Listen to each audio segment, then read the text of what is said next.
हाँ। लाओ एक कुर्सी। जय हो परमहंस जी महाराज की जय हो। जय हो। शारदा मैया की यही विराजमान कर। बहुत हाँ स्वामी बस।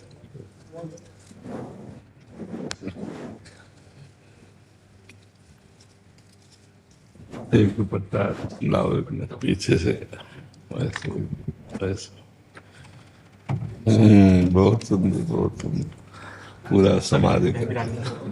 मर जी, आप सभी जन रामकृष्ण मिशन में सभी जो रोगी आते हैं उनकी पूरा दिन ही आपका सेवा ही एक बिल्कुल धर्म है बिल्कुल महाराज जी। बिल्कुल।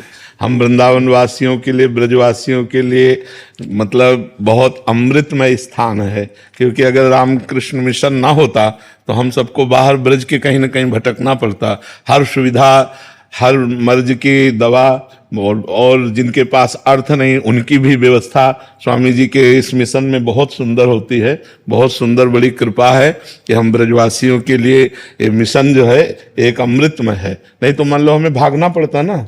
जो अखंड वृंदावनवासी हैं, अखंड ब्रजवास का नियम लिए हुए हैं, उनको अगर शरीर में पीड़ा हुई तो जाना पड़ता ना बाहर। ऐसे सब व्यवस्था है, बड़ी से बड़ी। मान लो डॉक्टर उपस्थित नहीं तो डॉक्टर बुलवा दिया जाता है, हर व्यवस्था कर दी जाती है। नहीं, बड़ी कृपा है, स्वामी जी की बड़ी कृपा है। दो ही दुर्लभ बातें हैं, सेवा और सुमिरन। शरीर सेवा में रत हो, परोपकार, और हृदय सुमिरन में मस्त हो। जो अपने गुरु प्रदत्त साधना है, मंत्र है, नाम है, जो भी सुमिरन पद्धति है, अगर निरंतरता हमारी चिंतन में अपने इष्ट की है, अपने गुरु की है, और शरीर सेवा में रत है, इससे बड़ी कोई तपस्या नहीं, इससे बड़ी कोई साधना नहीं। हाँ, शरीर सेवा में है और अंदर सुमिरन नहीं है तो विकारों पर कंट्रोल नहीं किया जा सकता। केवल सेवा के द्वारा विकारों पर कंट्रोल नहीं किया जा सकता। हमारे अंदर जो काम क्रोध आदि विकार हैं वो फिर हमको तंग करेंगे। अगर हम अपने मन को सुमिरन में लगाए हुए हैं, खाली नहीं है, और शरीर सेवा में लगी है, तो फिर परमानंद की वृत्ति आ जाएगी। जैसे हम 6 घंटे सोते हैं जब, तो संसार का चिंतन ना होने के कारण ही एक आनंद की अनुभूति होती है इंद्रियों में। एक ऐसा कि जैसे फ्रेश हो गए इंद्रियां एकदम। 6 घंटे सोने पर, सोने में क्या है, वो तो घोर तमोगुण है, लेकिन 6 घंटे संसार का चिंतन नहीं हुआ, इसलिए एक आनंद सा अनुभव में आता है। यदि हम जागृत में ऐसी स्थिति बना लें कि हमें संसार का चिंतन ना हो, सामने आए हुए जो सेवा में मरीज हैं वो साक्षात भगवान ही स्वरूप में आए हुए हैं, हमें सेवा का अवसर दिए हैं, और वो सेवा बड़े प्यार भाव चाव से करें और अंदर से सुमिरन करें, बस सब बात बन जाए। अंदर के सुमिरन में कमी होने पर बाहर की सेवा करते हुए भी हमारे मन को भटकने के चांस हैं। अगर अंदर का एक तार सुमिरन, अनन्य चेता सततम यो माम स्मरति नित्य सहा तस्याहम सुलभा पार्थ नित्य युक्तस्य योगिना। भगवान श्री कृष्ण चंद्र जो कहते हैं, जो अनन्य मेरा चिंतन करता है, मेरे से युक्त होकर, मेरे से युक्त होकर। हमारा भी स्वरूप भगवत स्वरूप है, हम कोई मनुष्य नहीं है, हम भी उस पूर्ण परमात्मा के जो अंश कहे गए हैं, तो उसका अंश भी पूर्ण ही होता है, पूर्ण का अंश भी पूर्ण ही होता है। जो वेद में, वेदांत में वर्णन किया गया है, वो यही वर्णन किया गया है कि वो एक ही परमात्मा ही बहुत रूप, एको हम बहुत श्यामा। पूर्णमदः पूर्णमिदं पूर्णात् पूर्णमुदच्यते पूर्णस्य पूर्णमादाय पूर्णमेवा वशिष्यते।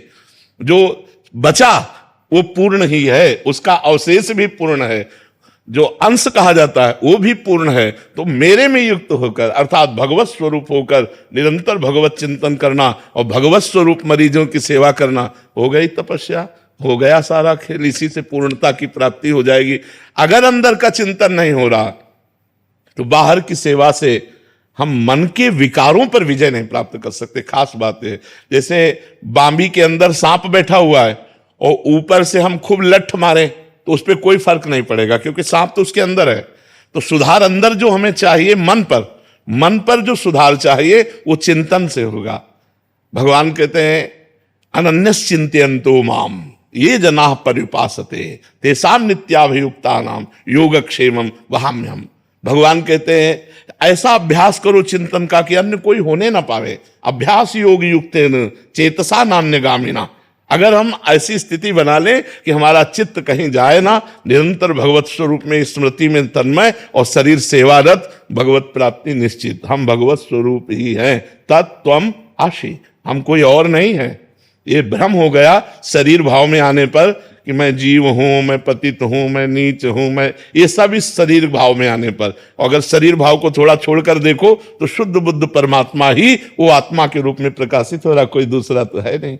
इसलिए हमें मनुष्य शरीर मिला है सेवा के लिए, तो इस शरीर को सेवा में लगा दें, और मन मिला है मनन करने के लिए, चित्त मिला है चिंतन के लिए, तो इसे परमात्मा चिंतन में लगावें। संसार का चिंतन करता हुआ मन बंधन को प्राप्त होता है, और भगवत चिंतन करने वाला मन मोक्ष को प्राप्त होता है। मन ही बंधन और मोक्ष का कारण है। इसलिए हम अपने मन से सुमिरन और तन से सेवा, दो काम। महाराज जी, हम शरीर से बाहरी उससे संत वेश मिला है महाराज जी, एक साधक को सेवा करते हुए, क्योंकि गुरु आज्ञा है और अब संत वेश भी है, तो किन बातों का वैराग्य में ध्यान रखना चाहिए कि ताकि फसाव भी ना हो और गुरु आज्ञा का हाँ, ये तीन मोटी बातें हैं जिनमें साधक पतित हो जाता है। पहला है कामिनी, दूसरा है कंचन, और तीसरा है कीर्ति। अगर विरक्त साधक होकर के कामिनी को कामिनी भाव से देखेगा तो फिर बिगड़ जाएगा। अगर, क्योंकि जैसे आप सेवा में हो तो सब हैं, हमको उनको, जैसे हम माँ शारदा को देखते हैं तो हमारे अंदर क्या भाव आता है, साक्षात भगवती अम्बा ही विराजमान है, तो हम उनको साक्षात भगवती अम्बा का ही अंश देखें तो हमारे अंदर काम नहीं आएगा। अगर हम कामिनी स्त्री के भाव से देखते हैं, लड़की के भाव से देखते हैं, तो हमारे अंदर कहीं गलत स्फुरना होने की संभावना है। तो हम स्त्री शरीर के प्रति, चूंकि पुरुष शरीर के अभिमान से युक्त है, तो स्त्री शरीर के प्रति राग का त्याग करें। संसर्ग दोष न चढ़ने पावे, साथ रहते हुए सेवा करते हुए भी संसर्ग दोष न चढ़ने पावे, स्त्री राग हमारे अंदर ना आने पावे। दूसरा कंचन, शायद है कि उसकी आपके ऊपर कोई प्रभाव पड़ेगा ही नहीं, क्योंकि वो तो डिपार्टमेंट है, आपको तो केवल सेवा करनी है, रुपया हाथ में तो लेना नहीं है, आपको तो केवल सेवा करनी, तो कंचन से आप बचे हैं। और कीर्ति, कीर्ति स्वामी जी क्यों नहीं, आप परमहंस जी क्यों नहीं, आपका उससे कोई मतलब नहीं है, आप तो उनके सेवक हैं। एक प्रधान बात है, अगर साधु अपने जिंदगी में स्त्री संयोग ना करे, विरक्त साधु, और कंचन और कीर्ति इनसे अपने लगाव को बचा ले, तो भगवत चिंतन करते हुए भगवान के स्वरूप को प्राप्त हो जाएगा। मोटी बात है, लोक तृष्णा, वित्त तृष्णा, पुत्र तृष्णा, इससे बचना। अगर इनसे बच जाए तो सब बच गया, क्योंकि ये छोटी मोटी बात नहीं है। स्त्री संसर्ग छोटी मोटी बात नहीं है। 20 वर्ष संसर्ग ना होने पर भी अगर संग मिल जाता है तो मन में हलचल पैदा हो जाती है।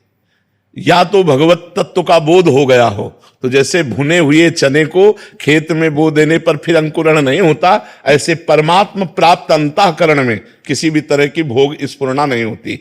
नहीं स्वात्मारामम विषय मृग तृष्णाम भ्रमयति, जो आत्माराम पुरुष हैं वो विषय मृग तृष्णा में भ्रमित नहीं होते। पर जब तक आत्म तत्व का बोध या भगवत साक्षात्कार नहीं हो जाता, तब तक गिरने के पूरे चांस रहते हैं। जैसे काई पर, काई समझते ना, फिसलन पर पैर रखने वाला कितना भी चतुर हो, फिसल ही जाएगा। ऐसे ही ये फिसलन है। इन फिसलन के संसर्ग में रहने पर यदि भगवत चिंतन में चूक पड़ी तो फिसलना हो ही सकता है। बस इसकी बचाव की बात रखे तो बस सब और मंगल है, और सब मंगल है। खान पान विश्राम, इनमें कोई हानि नहीं होने वाली। हानि होती है जब ये संसर्ग हमारे अंदर आ जाता है, धन की तृष्णा आ जाती है, नाम यश कीर्ति की चाह हो जाती है, स्त्री भोग की वासना जागृत हो जाती है, तो हमारा पतन हो जाता है। इसलिए हम साधु जो विरक्त भेष के हैं, प्रधानतया माताओं बहनों के संसर्ग में रहना पड़ सकता है, तो उन रहते हुए भी हम वहाँ भगवती भाव रखें, अम्बा भाव रखें, जननी भाव रखें, देवी भाव रखें, लड़की भाव ना रखें, भोग्या भाव ना रखें, तो हम बच सकते हैं।